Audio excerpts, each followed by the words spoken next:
The plate was empty, perfectly clean, the way someone eats with precision, not pleasure. Daniel reached for it the way he'd reached for 1,000 plates before, his daughter Sophie watching from the corner booth. But when he lifted it, he felt the weight shift something underneath. A folded piece of paper, small and careful, hidden where only he would find it. 45 minutes earlier, this woman had said it loud enough for everyone to hear. Tips are earned, not entitled. $300 for the meal, 0 for him. Sophie's eyes had filled with tears. And Daniel had smiled, nodded, said nothing because speaking up costs more than silence when you're a single father with rent due. But now, in his hand, was a note from someone who'd seen, and what it said changed everything. The morning had started the way most Wednesdays did at Marcus's bistro. Quiet, ordinary, the warmth Daniel Hayes had learned to be grateful for. The first light came through the tall windows facing Pike Street, turning the worn hardwood floors amber. Coffee brewed in the back, filling the air with that dark, bitter scent that meant another shift had begun. Daniel moved between tables with practiced economy, his body knowing the rhythm without his mind having to follow. Wipe down, check salt shakers, fold napkins into triangles the way Marcus insisted, even though most customers never noticed. His hands carried faint scars from years of kitchen work, burns that had healed into pale lines across his knuckles.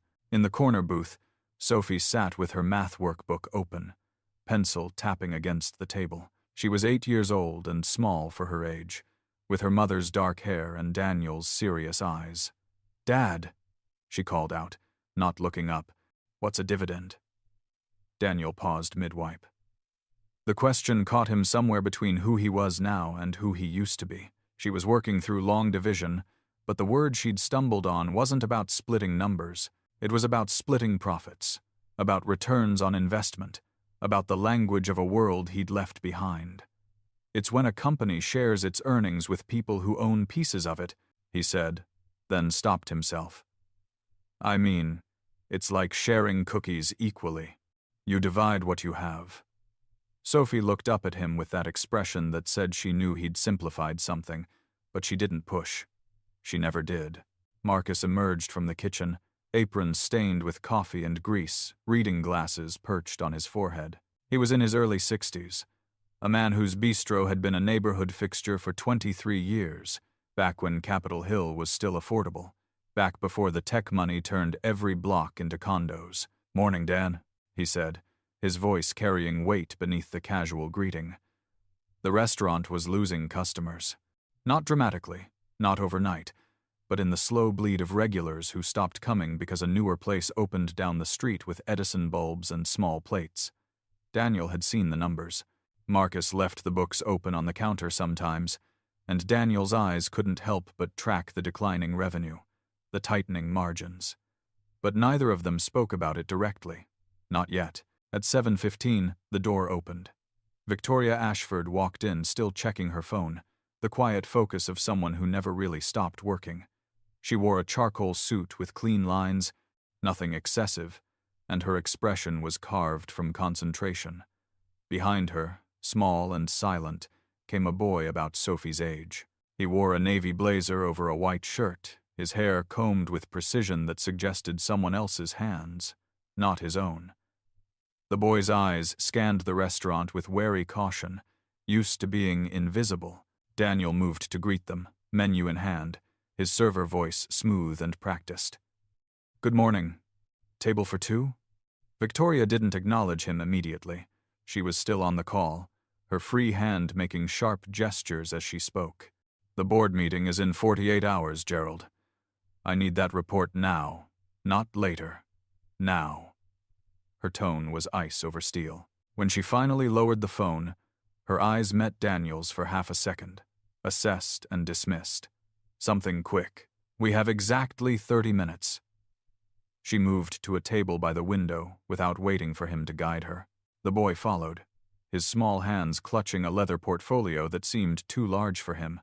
From the corner booth, Sophie had stopped doing math. She was watching the boy the way children watch other children in new environments, curious and open. The boy glanced her way once, his expression unreadable, then looked down at the table. Daniel took their order. Egg whites only, no salt, coffee at exactly 180 degrees, whole wheat toast dry. He wrote it down without comment and returned to the kitchen, aware of the quiet tension settling over his morning. The next 45 minutes moved with mechanical precision. Daniel brought their food, refilled coffee, cleared plates. Victoria worked through breakfast, her laptop open, her phone never more than inches from her hand. She spoke into her headset in clipped sentences about merger analyses and shareholder votes. The boy sat across from her, eating slowly, saying nothing. Once, he looked over at Sophie, and she smiled at him. He looked away. Daniel noticed these small moments because noticing was what he did now, not the macro trends of global markets, not the strategic positioning of corporate portfolios, but the way a child's shoulders slumped when his mother didn't look up, the way silence could fill a room even when someone was talking.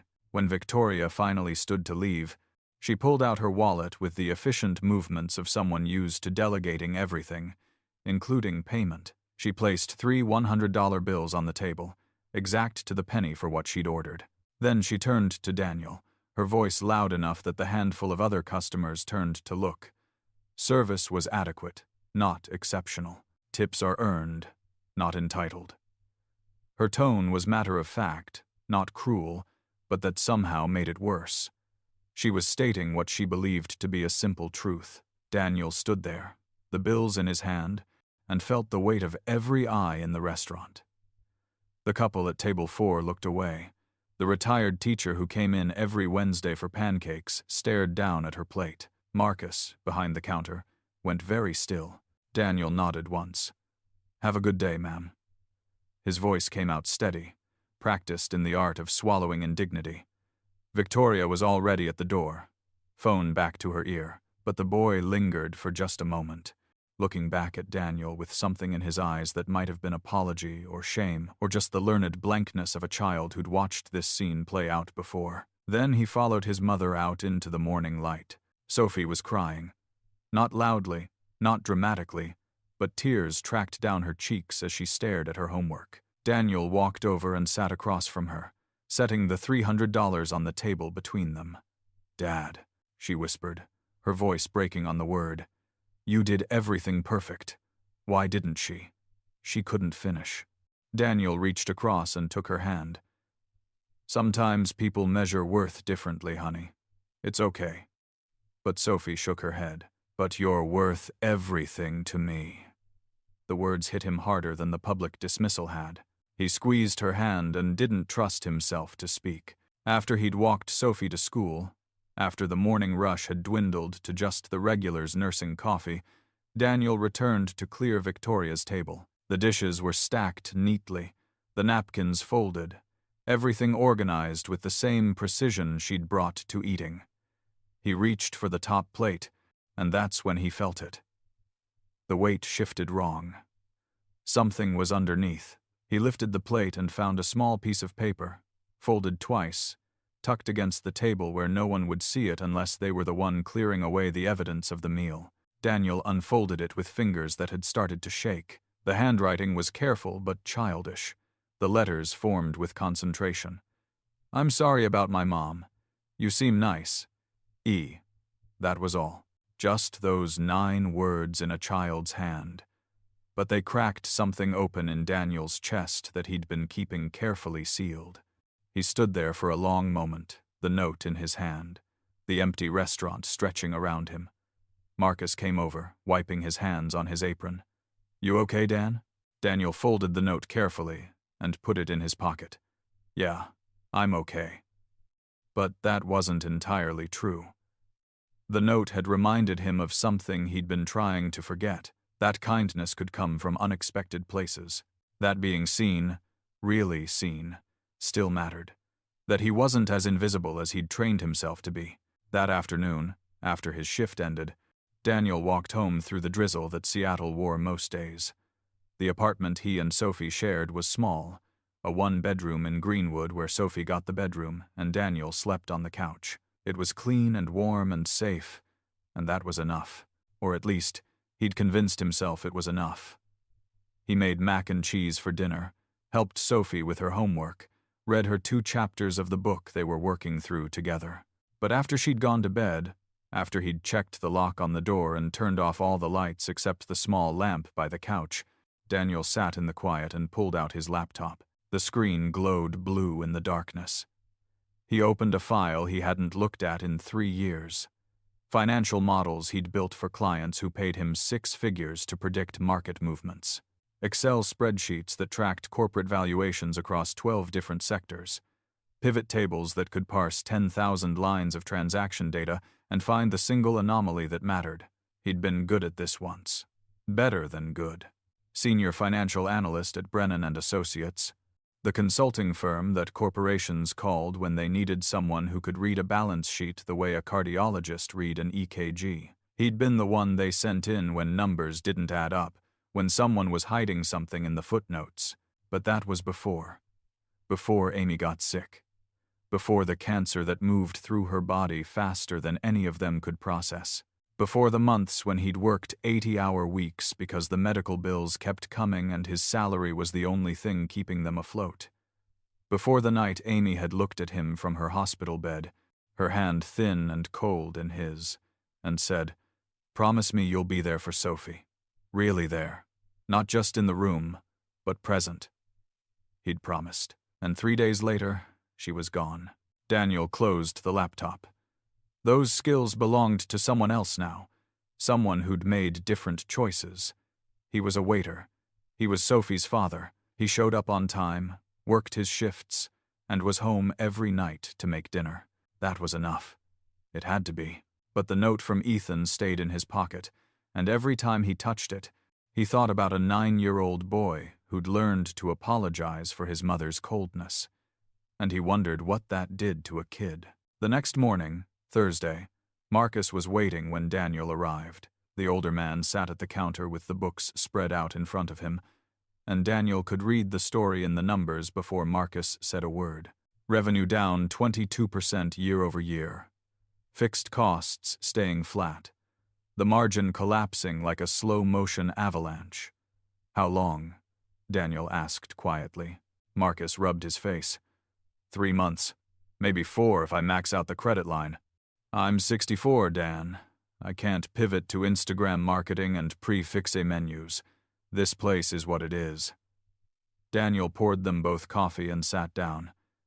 "Let me look at the books. Really look. There might be something." Marcus gave him a long, measuring look. "You've always been more than a waiter, haven't you?" Daniel didn't answer directly. "I'm good with numbers. Let me see what I can find." That afternoon, Victoria Ashford returned. Daniel saw her through the window before she entered, saw the tight set of her shoulders, the way she moved with less certainty than she had the day before. She came in alone this time. No assistant, no son, no phone call.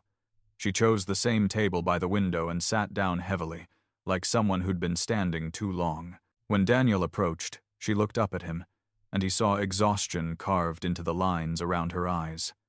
"Coffee," she said. "Black. Strong." He brought it without comment, set it down, and turned to go. "Wait," she said. The word came out rough, unpracticed. "Is it quiet here in the afternoons?" Daniel glanced around at the nearly empty restaurant. "Usually, we get a rush at lunch, but after 2 it's mostly just refills." Victoria nodded. "Good. I need somewhere quiet, somewhere that's not my office." She opened her laptop, and Daniel caught a glimpse of the screen. Spreadsheets. Financial models. Numbers that didn't line up the way they should. He should have walked away. Should have refilled her coffee every 20 minutes and left her to her work. But his eyes had already caught the problem. The variance analysis in the 3rd column was aggregating wrong. The pivot table was pulling data from the wrong fiscal quarters, making the year-over-year comparison meaningless. It was a mistake someone would make if they didn't understand how quarterly reporting worked, if they were trying to manipulate the data, or if they simply didn't know what they were doing. Daniel stood there, coffee pot in hand, and felt the old instincts wake up. "Your pivot table," he said, then stopped, closed his mouth, stepped back. Victoria's head snapped up. What did you say? Daniel shook his head. Nothing. I'm sorry. Not my business. But Victoria was staring at him now, really looking at him for the first time. You can read financial spreadsheets. It wasn't a question. Daniel felt heat crawl up his neck. I used to work with them. Before. She pushed her laptop toward him slightly. Show me what you see. He shouldn't. He was a waiter. He was on shift. Marcus needed him to clear tables and prep for the dinner rush.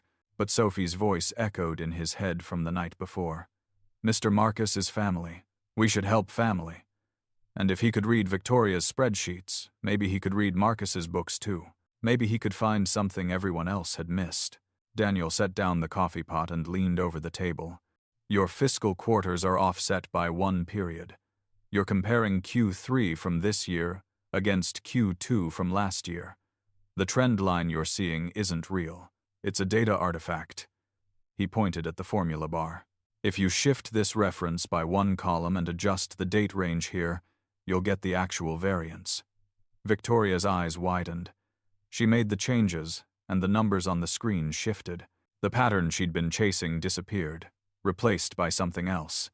Something worse. Oh God, she whispered. Daniel straightened up. I should get back to work. But Victoria caught his wrist. Her grip was strong, desperate. Who are you? The question hung between them. Daniel could have lied, could have deflected, could have walked away. But something in her face stopped him. She wasn't asking as a billionaire to a waiter. She was asking as someone drowning who'd just seen someone who knew how to swim. I used to be a financial analyst, corporate consulting. I was good at finding problems in complex data. Victoria didn't let go of his wrist. I'm about to lose everything. My company, my reputation, everything I've built for 20 years. Someone is sabotaging me from inside, and I can't figure out who or how, and the board votes me out in 36 hours if I don't prove what's happening. Her voice cracked on the last word, and I don't know what to do. Daniel gently pulled his wrist free. He looked around the empty restaurant, thought about Marcus's declining revenue, thought about Sophie waiting for him at school in 3 hours, thought about the promise he'd made to Amy. He thought about a 9-year-old boy who'd written an apology on a napkin. I can't, he said quietly. Victoria's face hardened. I'll pay you. Name your price. And that was the moment Daniel knew she didn't understand. Didn't understand why he'd left New York. Why he served coffee now instead of analyzing portfolios worth billions. Why he'd chosen presence over prestige. Money isn't why I do things, he said. From the corner booth where she'd been reading, Sophie looked up. She'd come straight from school, backpack still on, and she'd been quiet as a mouse. But now she spoke, her voice clear in the empty space. Dad helps people because it's right, not because they pay. Victoria turned to look at Sophie. Really look, and something shifted in her expression. She saw the worn backpack, the library book with the cracked spine, the little girl who defended her father's dignity without hesitation. And maybe, for the first time, Victoria saw herself through other eyes. I'm sorry, she said, and her voice was different now, smaller. I'm sorry about yesterday. About the tip. About. She trailed off. I'm not asking as someone with money. I'm asking as someone who's scared. Daniel looked at Sophie. His daughter nodded, a small gesture that gave permission. He sat down across from Victoria. Show me everything. They worked through the afternoon and into the evening. Daniel sent Sophie home with Marcus, who closed the restaurant early and took her for pizza, understanding without being told that something important was happening. Victoria pulled up files, transaction logs, board reports, emails. Daniel moved through it all with the focused precision of someone who'd done this 1,000 times, his mind falling into patterns he'd thought he'd left behind. He built models, traced anomalies, followed the money through shell accounts and offshore transfers. And slowly, piece by piece, the picture emerged. It's not your CFO, Daniel said around 9 p.m., his eyes burning from staring at screens. Robert Mitchell is clean. Look at the timing. Every data leak corresponds with board meetings. But Mitchell wasn't at 3 of them. He was at a conference in Singapore during this one, and he was on medical leave during this one. Victoria leaned over his shoulder, following his logic. Then who? Daniel pulled up another file. Who has access to your calendar, your emails, your financial systems, and attends every single board meeting? Victoria went very still. Jessica, she whispered. My assistant. Daniel showed her the trail. Offshore accounts opened 6 months ago. Small transfers at first, then larger ones. Email timestamps that matched exactly with leaked information hitting competitors' hands. A pattern of access that only someone with Victoria's complete trust could maintain. She's been selling your data to Meridian Capital. They're planning a hostile takeover. They've been building a position in your stock, using insider information to time it perfectly. The board vote isn't random. They've been fed information designed to make them lose confidence in you. Victoria put her head in her hands. 8 years. I trusted her for 8 years. She knows everything. My son's school schedule, my medical history, She couldn't finish. Daniel gave her a moment, then spoke quietly. You have 36 hours until the board vote. I can build you a presentation that shows exactly what happened. Transaction logs, email trails, timeline analysis. Everything you need to prove the sabotage and identify the saboteur. But then you have to do the hard part. Victoria looked up at him. What's the hard part? Daniel met her eyes. You have to stand up in front of people who are ready to vote you out, and you have to trust that the truth is enough. They worked through the night. Daniel built slides with the efficiency of someone who'd presented to Fortune 500 boards, each piece of evidence laid out with prosecutorial precision. Victoria ordered Thai food that neither of them ate. Around 2 in the morning, she leaned back in her chair and looked at him. Why are you helping me? Really? I humiliated you. I stood in your restaurant and dismissed you in front of everyone. I left you nothing. Daniel was quiet for a moment. Your son left me a note. A 9-year-old boy who apologized for his mother's mistakes. That kid deserves to have his mother around. Deserves to not grow up learning that coldness is strength. Victoria's eyes filled with tears. I've been doing everything wrong, haven't I? With Ethan. With everyone. Daniel thought about Amy. About the months he'd missed while she was dying because he was building presentations just like this one. You've been doing everything alone, he said gently.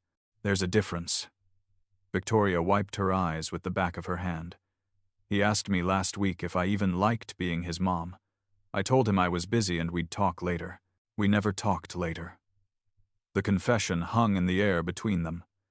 Daniel saved the presentation and closed his laptop. It's never too late to start showing up. Trust me. I know what too late looks like.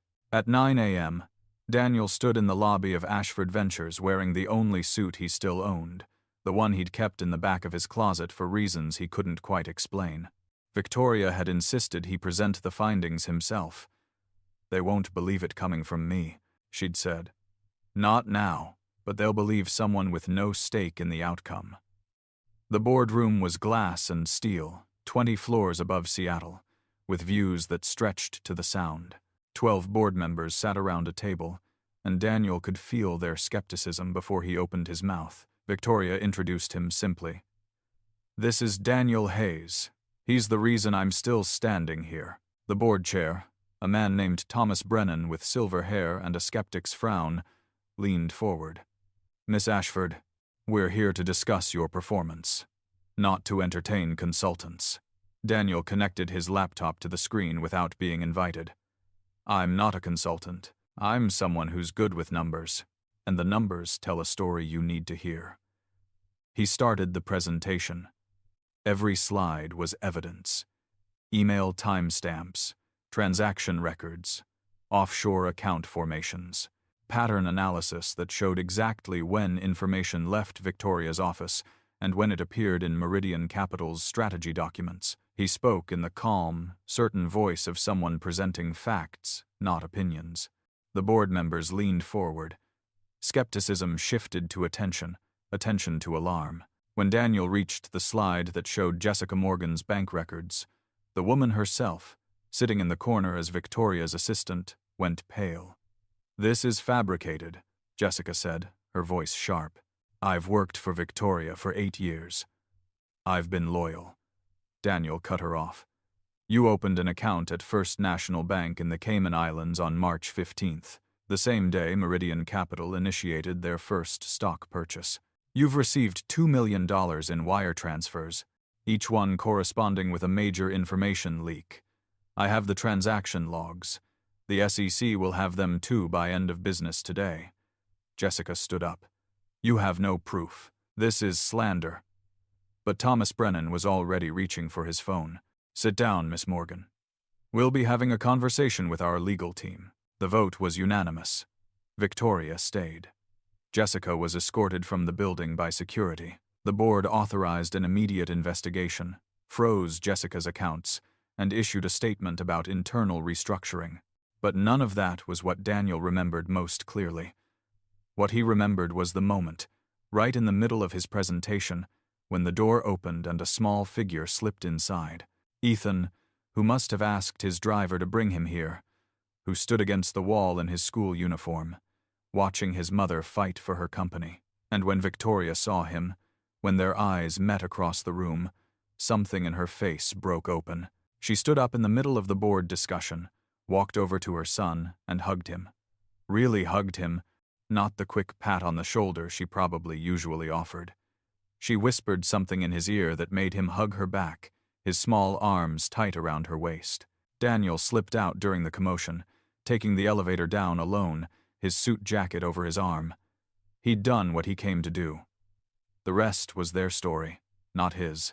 But when he reached the lobby, Victoria was there, breathless from running down 20 flights of stairs. Ethan was with her, holding her hand. "You left," she said, accusatory. Daniel shrugged. "You don't need me anymore. You have everything you need." Victoria shook her head. "I need to say thank you. I need to." She stopped, searching for words. "Why did you do this? Really?" Daniel looked at Ethan, who was watching him with wide, serious eyes. "Because he left me a note, and I believe kids who apologize for their parents' mistakes deserve better." Victoria's face crumpled. "I've been the worst version of myself for so long I forgot there were other options." Daniel touched her shoulder briefly, gently. "You just stood up in front of 12 people who wanted you to fail, and you won, not by being harder or colder, but by trusting the truth. That's not the worst version." He looked down at Ethan. "You've got a good mom, kid. She's just been a little lost. We all get lost sometimes." Ethan nodded seriously. Then he let go of Victoria's hand and hugged Daniel quickly, fiercely, before stepping back. "Thank you for helping my mom, and thank you for being nice, even when she wasn't." Daniel felt his throat get tight. "You're welcome, buddy." That evening, Daniel was back at the bistro, back in his apron, taking orders and refilling coffee. But something had shifted. Marcus pulled him aside during a lull and said, "I don't know what you did yesterday, but whatever it was, you looked like yourself again. Like whoever you were before you showed up here 3 years ago, looking like you'd survived a shipwreck." Daniel considered that. Maybe I needed to remember I could still swim. Marcus nodded slowly. "Well, I'm glad, because I'm going to need someone who can swim. I showed you the books. This place is sinking." Daniel poured them both coffee. "Then let me help you bail water. Really help. Not just serve tables. Let me look at your operations, your costs, your pricing model. I'll do it on my own time. But Marcus, you gave me a job when I had nothing but a kid and a dead wife, and no references. Let me give you back something that matters." Over the next 2 weeks, Daniel did exactly that. He spent his afternoons after Sophie went to school analyzing Marcus's business. He renegotiated supplier contracts, streamlined the menu to reduce waste, restructured the pricing to improve margins without alienating regulars. He found $6,000 in annual savings just by switching produce vendors and changing the coffee supplier. It wasn't magic.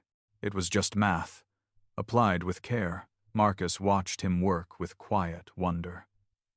You could be making 6 figures doing this for corporations. Daniel looked up from his laptop. I was making 6 figures. I was also missing my kids' childhood and watching my wife die alone. This is better. On a Wednesday morning, 2 weeks after the board meeting, Victoria and Ethan came back to the bistro. But this time was different. Victoria wasn't on her phone. She was holding Ethan's hand. She was smiling. A small, real smile that reached her eyes. They sat at the counter instead of a table, and Ethan immediately turned to Sophie, who was doing homework in her usual corner. Can I sit with you? He asked shyly. Sophie beamed. Yes, I'm doing fractions. Do you like fractions? Ethan shrugged. Not really, but I like drawing. He pulled out a sketchbook, and the 2 children bent over it together, Sophie explaining fractions with animated hand gestures, while Ethan sketched cartoon characters doing math. Victoria watched them for a long moment, then turned to Daniel. I rearranged my schedule. Ethan's school starts at 8:30, so I'm dropping him off every morning now. We have breakfast together first. Just us. No phone. No laptop. She said it like a confession, like admitting to a radical act. Daniel poured her coffee without being asked. How's that going? Victoria laughed, and it sounded rusty, like something unused for a long time. It's terrifying. I don't know what to say to my own kid half the time, but he talks now. He tells me about his day, about this kid at school who collects bugs, about his art teacher who lets him use the good pencils. I didn't know any of this. I didn't know him. Her voice caught. I almost lost my company, but what I really almost lost was so much more important. Daniel set down the coffee pot. You're a good mom. You're learning. That's all any of us can do. Victoria shook her head. I stood in this restaurant and told you that tips were earned, not entitled, like human decency was something that needed to be purchased with performance. I was so wrong. Daniel leaned against the counter. You were doing what you thought you had to do to survive in your world, but there are other ways to survive. Better ways. They sat in comfortable silence for a moment, watching their children laugh together over a sketch of a number 7 wearing a superhero cape. Then Victoria pulled out her wallet. She left $40 for a $15 breakfast, and under the plate, she tucked a folded note. After she and Ethan left, Daniel cleared the table and found it. The handwriting was careful, adult, certain. Thank you for teaching me what wealth really means. Not the zeros in my account, but the moments I almost missed. You saved more than my company. V. Daniel folded the note and put it in his pocket next to the one from Ethan. 2 notes now. 2 reminders that being seen mattered, that kindness could compound, that the measure of a life wasn't in the quarterly reports but in the small moments that added up to something true. Marcus came over, wiping his hands on his apron, and looked at Daniel. You know, I've been thinking, this place needs to evolve, not lose its soul, but adapt. And I'm 64 years old. I need a partner, not just a waiter. Daniel raised his eyebrows. Marcus. But the older man held up his hand. I'm serious. You put in 20 hours unpaid to save my restaurant. You're good at this, the business side. Better than me. I'll teach you everything I know about cooking and people and running a neighborhood place. You teach me how to read a profit and loss without my eyes crossing. We split it 50-50. I've got the lawyer drawing up papers. Daniel felt something crack open in his chest. The same feeling he'd had when he found Ethan's note. Being seen, being valued for what he could give, not what he could perform. I'm in, he said quietly. But I pick Sophie up from school every day at 3:15. That's non-negotiable. Marcus grinned. Son, that was always non-negotiable. The months that followed brought changes. The bistro stayed small, stayed neighborhood, but it stopped losing money. Daniel and Marcus developed a rhythm, one that honored both the soul of the place and the reality of the market. Victoria became a regular, bringing Ethan every Wednesday morning. Sometimes she brought board reports and asked Daniel's opinion, not as a consultant, but as a friend. Sometimes she just sat at the counter and talked about how hard it was to be present, how she kept forgetting and then remembering, how Ethan was teaching her to slow down. And sometimes she didn't talk at all, just drank her coffee and watched her son draw pictures with Sophie. On a Wednesday morning in late fall, 6 months after the day Victoria had left $0 and Ethan had left a note, the four of them sat together at the counter. Rain drummed against the windows. Coffee steamed in thick ceramic mugs. Sophie was explaining to Ethan how compound interest worked, using pennies from the tip jar as props. So if you save 1 penny and it earns 1%, you get a little more, and then that little more earns a little more, and eventually you have a lot more. Ethan listened with complete focus, the way children do when someone treats their intelligence with respect. That's like kindness, he said suddenly. It compounds too, right? Sophie looked at her father, then at Victoria. Yeah, she said softly. It does. Victoria reached over and squeezed Daniel's hand briefly. I've been thinking about that a lot. How one note under a plate changed everything. How your kindness compounded into saving my relationship with my son, my company, my whole life. Daniel shook his head. That was Ethan's kindness. He's the one who saw what mattered. Victoria smiled. He learned it from watching you, watching how you treated me with dignity even when I didn't deserve it, watching how you showed up for your daughter even when the world told you that you should be doing bigger things, watching how you defined success on your own terms. She paused. You know what he told me last week? He said, I want to be like Mr. Hayes when I grow up. He's rich in the things that matter. Daniel felt his eyes burn. He looked at Sophie, who was dividing pennies into neat piles, teaching and learning simultaneously. He looked at Ethan, who was sketching in his notebook with the kind of absorbed concentration that meant he felt safe. He looked at Victoria, who was present, really present, without her phone or her armor, and he looked at the restaurant around them, at Marcus in the kitchen humming off-key, at the regulars who knew their names and their stories, at the life he'd built from the ruins of the one he'd lost. Yeah, he said quietly. I think he might be right. Outside, the rain continued to fall on Seattle, steady and cleansing. Inside, the bistro glowed warm, and on the counter between them, 2 notes lay side by side, one in a child's handwriting. I'm sorry about my mom. You seem nice. One in an adult's hand. Thank you for teaching me what wealth really means. Both were folded carefully. Both had been carried and read and remembered. Both had changed everything. Because sometimes the most valuable things in life aren't measured in dollars. Sometimes they're measured in moments. In presence, in the choice to see someone when the world says they're invisible, in the courage to be kind when kindness isn't convenient. In the notes we leave behind, hidden under plates, waiting for someone who cares enough to look.